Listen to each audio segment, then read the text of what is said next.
Marc, salut les Smart et bienvenue dans Catch Up, votre podcast qui résume et analyse tous les shows de la WWE. Je suis Giscal et je suis tout seul et ça fait un moment qu'on ne s'est pas parlé. Je reprends un petit peu de service tandis que mes comparses m'abandonnent pour un exercice solo. J'espère que tout le Catch Up Universe va bien, que vous avez été entre de bonnes mains avec Raphaël et Letty.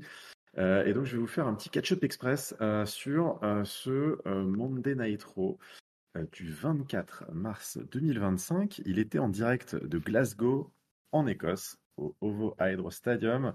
On continue la tournée européenne pré-WrestleMania. On a fait Bologne en Italie, Barcelone en Espagne, Bruxelles également.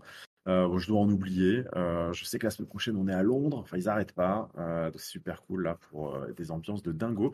Et ce soir, ça n'a pas dérogé à la règle puisque on démarre tout de suite avec le segment le plus chaud du moment.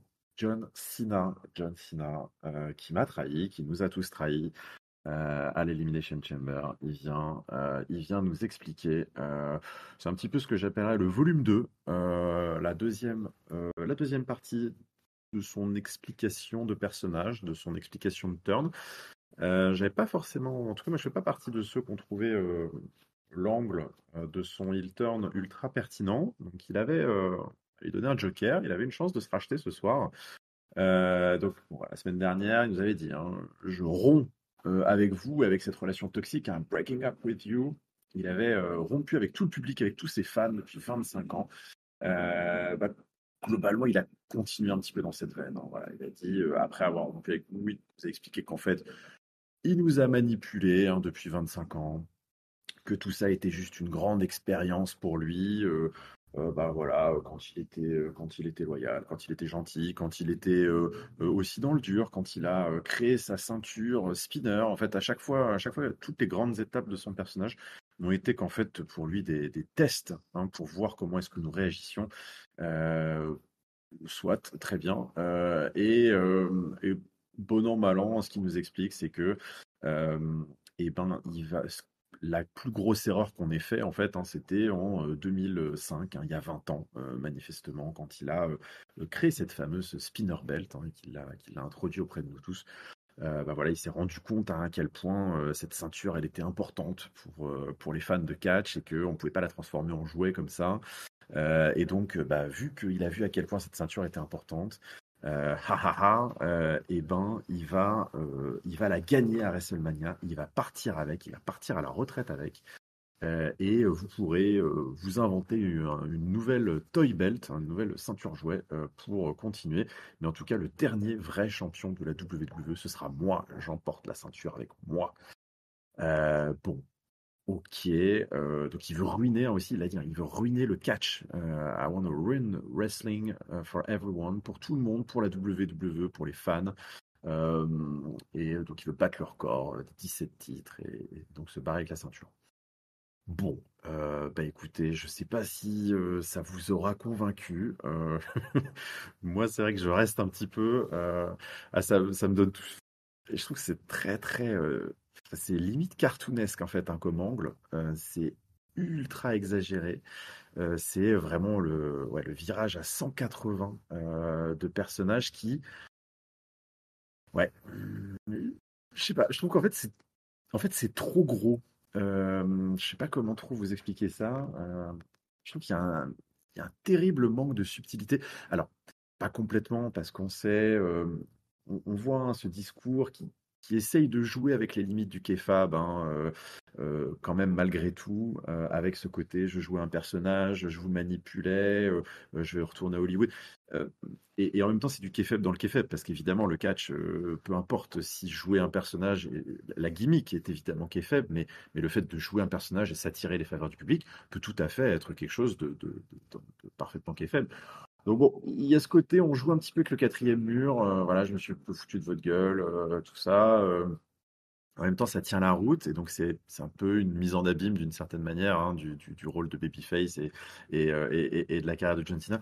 Mais ça reste tellement grossier et tellement pas cohérent en fait avec qui il est, que ouais, moi j'ai un peu du mal à mordre dedans. Le côté un peu Scooby-Doo, vous savez, à la fin des épisodes où en fait il enlève son masque, il fait ah, c'était lui le méchant depuis le début. Ça marche pas avec John Cena en fait. C'est pas d'un seul coup, il peut pas insulter tout le monde, tracher les enfants, dire que en fait il s'est foutu de notre gueule et tout ça. Ça marche pas quoi. Enfin moi moi j'ai un peu du mal. Donc je trouve que c'est un peu grossier. C'est un peu se moquer de nous. Alors malgré tout, c'est John Cena, ultra charismatique. Donc le public mord à fond. Mais on va pas se mentir, ça vole pas non plus très très haut.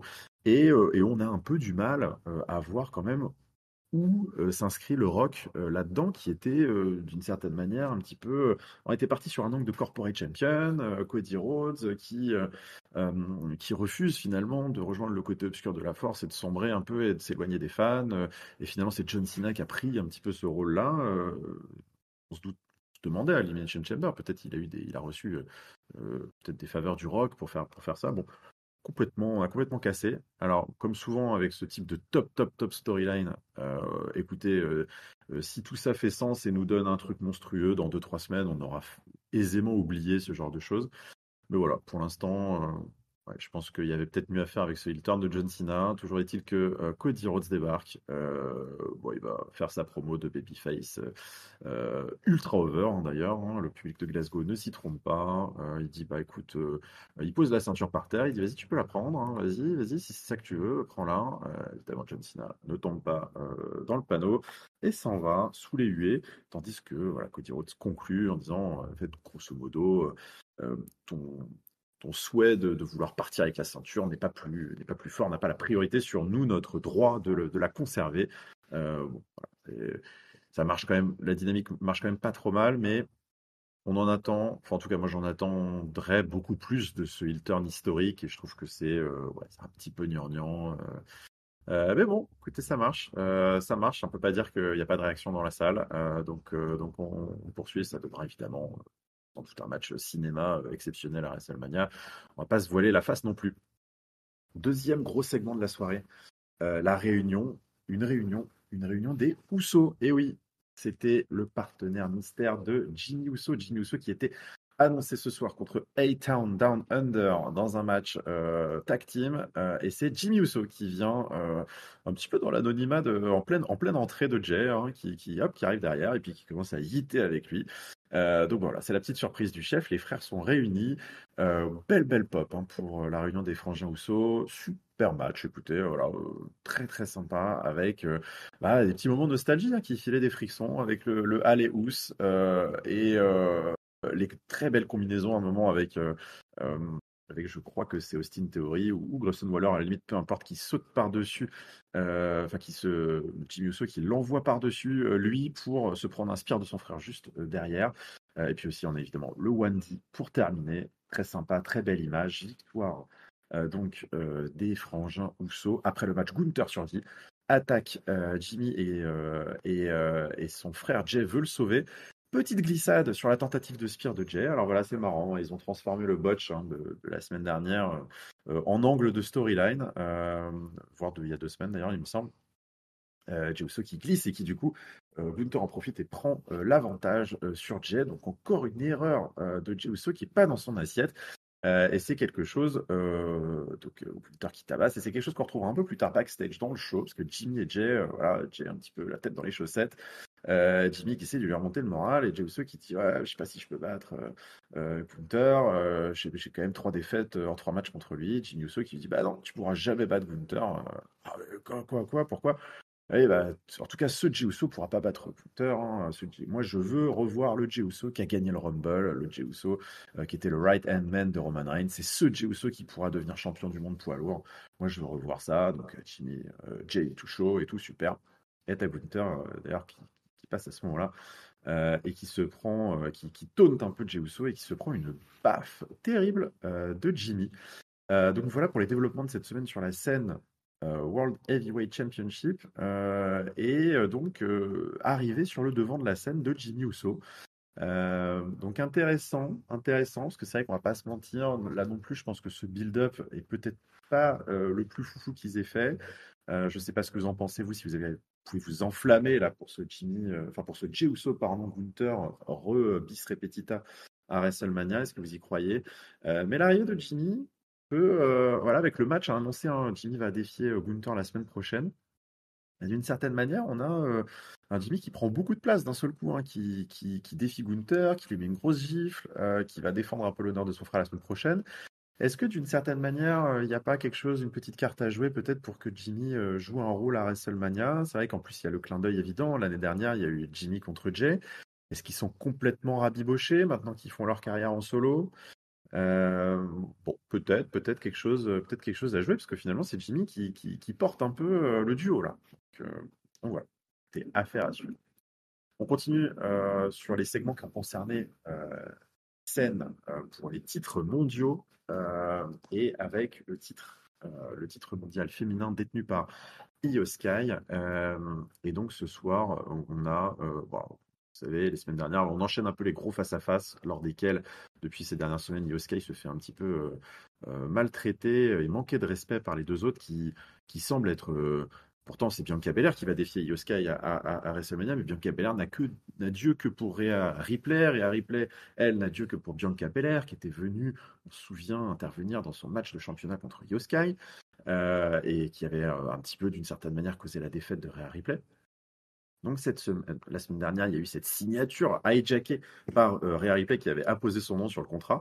Donc c'était l'occasion pour Adam Pearce cette semaine de remettre l'église au centre du village. Il dit évidemment, Rhea Ripley ne sera pas dans le match pour le titre à WrestleMania. Par contre, il y en a marre du bordel, hein, donc il va falloir que tout le monde vienne s'expliquer. Donc encore une fois, ça part un petit peu en cacahuète entre les trois femmes. Rhea Ripley d'ailleurs, donc ça part, Bianca Belair et Io Sky sont rassemblés par Adam Pearce au centre du ring. Rhea Ripley intervient encore, elle dit hop hop hop, moi je m'en fous de WrestleMania, je veux juste récupérer mon titre, je veux un title shot, je veux ma revanche, quoi, mon rematch de championnat, ce qui est le fameux rematch qui sort quand ça nous arrange. Et donc, bon, Adam Pearce, voilà, il dit, ok, allez, viens d'Amar, comme ça tu vas arrêter un peu de nous casser les bonbons. Io Sky, Rhea Ripley, la semaine prochaine. C'est officiel pour le titre.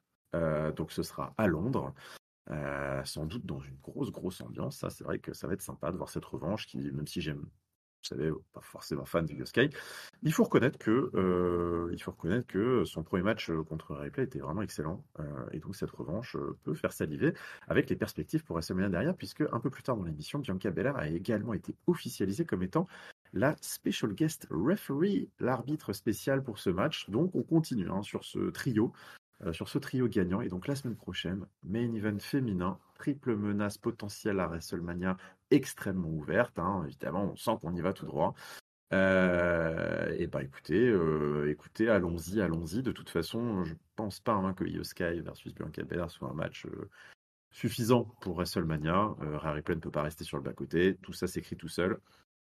On aimerait peut-être que Io Sky tire un petit peu son épingle du jeu, parce que c'est vrai que pour l'instant, elle est très en retrait. Alors, le fait qu'elle puisse pas cut des promos, forcément, ça n'arrange pas. Le coup des vas-y, je te pousse la figure, là, je te dégage un petit peu comme une enfant. Certes, elle se rebelle un peu, mais bon, peut-être pas non plus la meilleure façon de la mettre en valeur. Donc, on attend un gros match la semaine prochaine pour légitimer un petit peu ce triple threat et ça nous fera un super top affiche féminine, à n'en pas douter.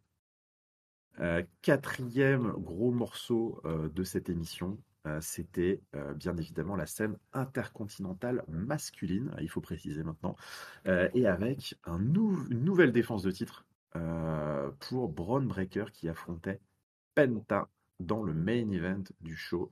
Alors, il se passe beaucoup de trucs autour de ce titre intercontinental, notamment avec le Judgment Day qui est extrêmement impliqué depuis plusieurs semaines. La semaine dernière, Finn Balor qui avait réussi à décrocher grâce à Dominic Mysterio un title shot contre Bron Breakker. Title shot qui avait été perdu par Finn Balor, un petit peu de la faute de distraction manquée de ses copains du Judgment Day, notamment Dominic Mysterio. Il y a de l'eau dans le gaz depuis un petit moment. En parallèle de tout ça, Dominic, on sait, veut recruter Penta dans le Judgment Day. Donc, voilà, ce soir, on sent qu'il va y avoir du bazar avec cette nouvelle défense de titre donc pour Bron Breakker qui enchaîne les défenses de titre intercontinental contre Penta. Et avant le match, hein, Dominic Mysterio qui retente sa chance, hein, qui tend une main un petit peu hein, à Penta, qui dit ouais, réfléchis bien quand même hein, ce soir, hein, n'oublie pas. Mon offre, elle tient toujours, même si Finn Balor n'est pas d'accord. On sait que Liv Morgan un pouce aussi pour que Penta vienne dans le Judgment Day. Donc mon offre tient toujours. Bon, garde ça en tête. On avance fast forward au main event. Le match se déroule. Match, moi j'ai trouvé vraiment génial. Ouais, bah Penta moi je commence à bien apprécier. Alors, c'est vrai que les Cero Miro, machin, toutes les 2 secondes, et bon, pas pareil, hein, il fait pas des promos de folie. Mais bon, c'est tellement un personnage. C'est vrai que pour l'instant, il fit bien dans l'univers WWE, je trouve. Donc, gros match, Bron Breakker toujours aussi impressionnant. Il y a eu des moves absolument monstrueux. Le Canadian Destroyer, évidemment, de Penta. Le Military Press Cutbuster là, de Bron Breakker, super impressionnant. Et ce qui doit arriver arriva. Hein. Le Judgment Day encercle un peu le ring avec Carlito et Dominique Mysterio. Il commence à y avoir des petites distractions. Le match se poursuit malgré tout. Et au final, les distractions n'aboutissent pas. Dominique Mysterio commence à être extrêmement frustré et décide de rentrer dans le ring et d'en coller une à Bron Breakker. Et c'est la disqualification. Donc victoire malgré tout, hein, quand même, de Penta par disqualification, si je ne m'abuse. Mais le match est interrompu, la ceinture ne changera pas de main. Et c'est à ce moment-là que Finn Balor intervient. Il intervient pour démolir Penta à coups de chaise. Bron Breakker aussi en prend pour son grade. Donc Finn Balor qui arrive et qui tend la chaise à Dominique Mysterio, qui lui dit bon allez, hein, vas-y toi aussi. Il tease un petit moment qu'il va frapper Dominique Mysterio, il le fait pas. Il tend la chaise à Dominique Mysterio et lui dit bon allez vas-y rachète-toi, défonce-moi tout ça, qu'on n'en parle plus, qu'on réessaye notre domination là sur Monday Night Raw. Ça commence à faire longtemps qu'on est des gros losers. Alors Dominique Mysterio il met 2-3 coups de chaise à Braun Breaker. Et au moment d'aller cogner sur Penta, il dit attends, Penta, vas-y, toi aussi, regarde, t'as l'occasion. Et il veut donner la chaise à Penta. Penta qui fait mine un petit peu d'accepter un moment, il regarde le public, il fait je dois le faire, je dois pas le faire, évidemment, bon, non, tout le monde dit non. Et Penta qui met un super kick dans la chaise sur Dominique Mysterio et qui s'enfuit sous le regard désabusé de Finn Balor, oui, il me semble bien que ce soit ça. Et donc voilà, Penta qui refuse une nouvelle fois hein, de rejoindre le Judgment Day, Dominique Mysterio qui donc rate encore son coup, ridiculise un petit peu son copain Finn Balor au passage, et donc ouais, on continue hein, cette bisbille interne. Braun Breaker s'en sort, voilà, ça va être intéressant. Ça va être intéressant de voir cette rivalité Penta Judgment Day sur fond de titre intercontinental. Comment ça va évoluer jusqu'à WrestleMania. Moi, il y a un petit côté, si ça aboutit sur une sorte de, je sais pas, un ladder match, un truc stipu, mais peut-être avec tous les membres du Judgment Day, Penta et Braun Breaker, par exemple, il y a moyen de faire un truc super gaulerie, et je signerai tout de suite. Allez, cinquième segment que je voulais aborder avec vous aujourd'hui, c'est moi ce qui m'a fait absolument mourir de rire cette semaine, c'est El Grande Americano, le luchador incarné par, on ne sait pas d'ailleurs qui est derrière le masque, mais bon, vous avez évidemment vous aussi deviné. Chad Gable, le Grande Americano a fait ses débuts cette semaine avec un package vidéo qui retrace son histoire et sa légende qui était absolument hilarant, avec des petits visuels pour les plus attentifs. Hein, vous aurez pas vous aura peut-être pas échappé la carte des États-Unis et du Mexique avec le golfe, techniquement le golfe du Mexique, rebaptisé Gulf of America, qui est d'ailleurs un peu qui est un peu plus qu'une blague, hein, d'ailleurs, je crois, de l'administration Trump, hein, depuis le retour au pouvoir du président Trump. Je crois qu'il voulait renommer le golfe du Mexique en golfe des Amériques. Donc ils ont repris ça dans le visuel du package vidéo. C'était assez rigolo. Et donc, grand paquet de vidéos un peu vintage, couleur papier journal brûlé, un peu des images d'archives donc El Grande Americano, qui était une légende au Mexique, qui a disparu un peu des radars et qui revient et qui fait son retour à la WWE. Un peu plus tôt dans l'émission, on a eu Chad Gable hein, qui a confronté Dragon Lee et Rey Mysterio et qui était dans le bureau d'Adam Pearce, qui a dit qu'il était malade ce soir, qu'il avait un mot du docteur, il pourrait pas se battre, mais qui proposait voilà, que le Grande Americano affronte un des membres de la LWO. Dragon Lee se dévoue. Évidemment, ils savent, hein, mais ils se dévouent. Et donc, on part sur ce comedy match voilà, qui était absolument dingo et qui montre encore une fois, s'il le fallait, que Chad Gable sait tout faire. Donc on a eu des gracias de El Grande Americano qui rappellent évidemment les thank you de Chad Gable. Donc pareil, clin d'œil super marrant. Et puis Chad Gable qui catch comme un luchador. Et donc ouais, c'est assez fou parce que c'est vrai qu'il y a il y a encore une fois un dépassement de fonction de Chad Gable sur cette storyline. On a l'impression qu'il transforme le plomb en or, ce garçon. Donc match énorme et qui se termine sur bah voilà, on continue les clins d'œil à la grande tradition Lucha Libre.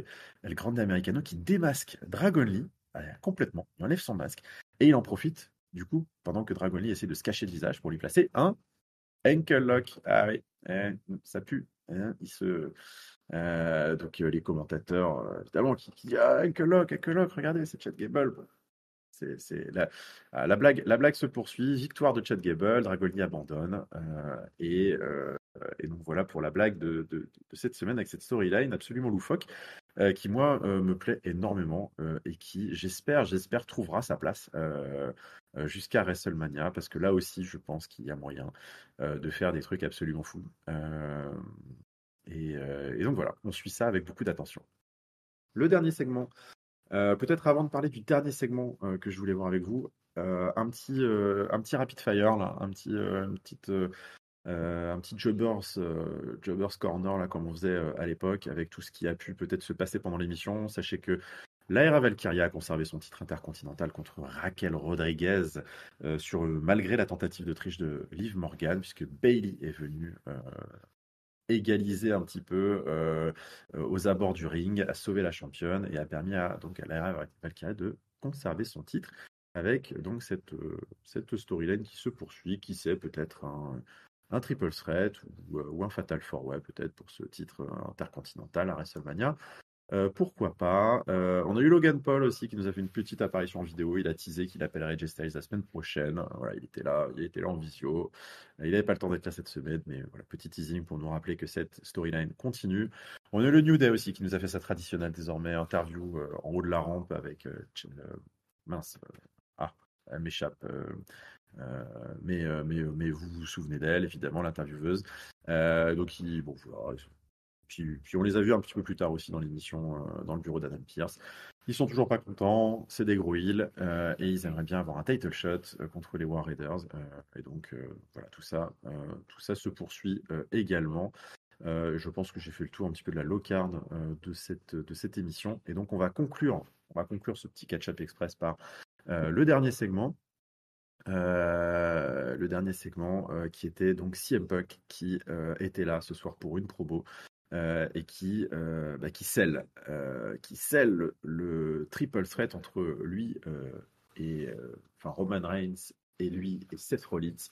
Donc voilà, il est venu nous rappeler les enjeux qu'après des semaines de bagarre entre Punk, Reigns et Rollins, il était temps voilà, de signer ce contrat. Cette signature de contrat, elle aura lieu à Londres la semaine prochaine. Alors, il rigole un peu avec le public, il dit ah non, bah, sifflez pas ça, c'est pourquoi? C'est parce que vous vouliez que ce soit ce soir, ouais, évidemment. Euh, voilà, il nous refait sa petite punchline, hein. Ils peuvent pas me battre sans l'aide de l'un de l'autre, hein. Ils savent pas faire. Et cette punchline finale aussi également de cette promo dont Punk a le secret, hein, qui dit I brought them into this business and I can't wait to take them out. Donc c'est moi qui les ai amenés dans ce business, c'est moi le vétéran dans l'histoire, hein. C'est moi leur mentor. Et ben je n'ai qu'une hâte, c'est de les en sortir. Donc voilà, une promo là aussi peut-être assez convenue. Bon, il a traché Seth Rollins, il a traché Roman Reigns, il a rappelé que il avait une faveur de Paul Heyman. Enfin voilà, tout ce qu'on savait déjà globalement de leur confrontation de la semaine dernière. Donc on attend maintenant la signature de contrat à Londres la semaine prochaine. Oui, la semaine prochaine. Non, à Londres vendredi, pardon. Le SmackDown de vendredi. Pour peut-être un autre feu d'artifice micro entre les trois hommes. Mais voilà, pareil là aussi sur ce triple threat, je ne sais pas ce que vous en pensez, les amis. C'est vrai que moi je suis grave chaud pour ce match. Je pense que ça va être énorme. Et en même temps, Il me manque un petit truc encore. Je sais pas, peut-être un enjeu tout simplement. Peut-être un enjeu tout simplement. Mais il me manque encore un tout petit truc. C'est qu'on m'enlève de la bouche ce goût qui est bah, que ça fait un petit peu un collage de dernière minute quoi. Ce triple threat. C'est bon bah voilà, la scène World Heavyweight est prise, la scène WWE Title est prise. Évidemment, ces gars-là ne vont pas aller sur des titres US, des titres intercontinentales, ne vont pas enfin, donc il faut les mettre ensemble. Et peut-être que on en saura plus lors de la signature de contrat. Peut-être que ça passera par la faveur de Paul Heyman. Peut-être que ça passera par une stipulation de dernière minute le jour J pour les intégrer peut-être au main event du lendemain. On ne sait pas, même si ça paraît quand même peu évident parce que ce Cena Rhodes semble quasi intouchable. Bon, voilà, je sais pas, dites-moi ce que vous en pensez. Est-ce que vous aussi, il vous manque un petit truc ou est-ce que vous êtes absolument all-in sur ce match qui reste quand même malgré tout un énorme dream match pour WrestleMania? Parlez-en dans les commentaires. On en arrive, format court ou pas, au top, au flop et à la note de ce show. Bah écoutez, cette tournée européenne, moi pour l'instant, me procure pas mal de plaisir. Alors certes, peut-être un show un poil mou, dans le sens où bah, je viens de le dire, la promo de CM Punk n'apporte pas énormément de choses. On termine sur un main event, sur le titre intercontinental. Le gros moment le gros moment du show, clairement, c'est l'ouverture avec cette promo et ce face-à-face Sina Rhodes qui nous tease encore. Hein. Ils ont pas encore, Sina s'est pas encore lâché sur Cody Rhodes, hein, donc on attend. Qu'est-ce que ça euh, mais, euh, mais bon, ça reste peut-être un show que certains auront trouvé peut-être un peu mou et bon, clairement sauvé par l'ambiance. Moi, je vais quand même lui donner un bon gros 3,5. Je trouve que tout avance plutôt bien. Euh, et, euh, et puis bah ouais, cette tournée européenne donne un cachet particulier, je trouve, à cette Road to WrestleMania. C'est très sympa. Tout se déroule dans une ambiance de feu. Il y a des belles idées. Il manque peut-être encore les derniers centimètres, là, hein, les derniers pourcents pour tout un tas de storylines. Mais il nous reste du temps. Il nous reste 3 semaines. Il nous reste donc 6 ou 7 émissions pour faire tout ça. C'est large, c'est très très large. Mon top, moi je vais le donner hein, à El Grande Americano, fantastique, fantastique. J'avais le sourire jusqu'aux oreilles pendant tous les segments. J'ai trouvé ça génial. Euh, et mon flop, bah écoutez, mon flop, ouais, je vais revenir sur ce que je vous ai dit en intro. Euh, et c'est aussi parce que c'est le plus gros match de la carte, c'est le plus gros segment. Ouais, moi je suis un peu, ouais, moi je trouve que John Cena, ouais, John Cena. John Cena, c'est un peu mon flop. Il floppe pas sur ses promos, hein, le public lui mange dans la paume de la main, comme ils disent là-bas. Mais bon, ouais, je trouve qu'ils se foutent un petit peu de notre gueule. Il y a beaucoup mieux à faire. Allez-y, faites-nous rêver. Envoyez-nous du Hollywood Story, le Final Boss. Enfin, faites monter la sauce. Là, pour l'instant, c'est un peu gentil et c'est un peu la ficelle est grosse. On mérite plus que ça, je trouve.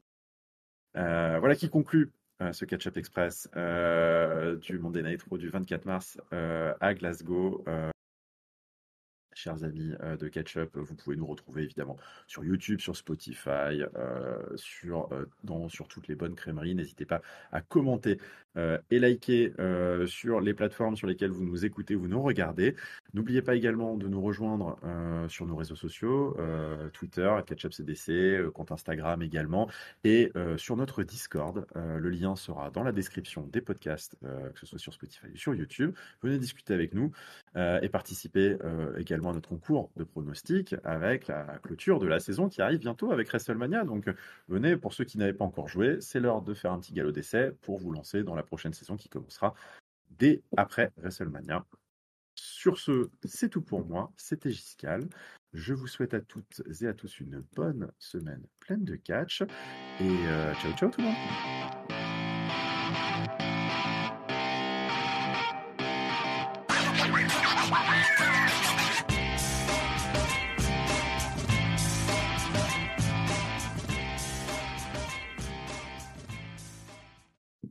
Mhm. Bon, bah, voilà. Allez, hein, Catch-up Express, on va voir hein, si ça régale ou si ça régale pas.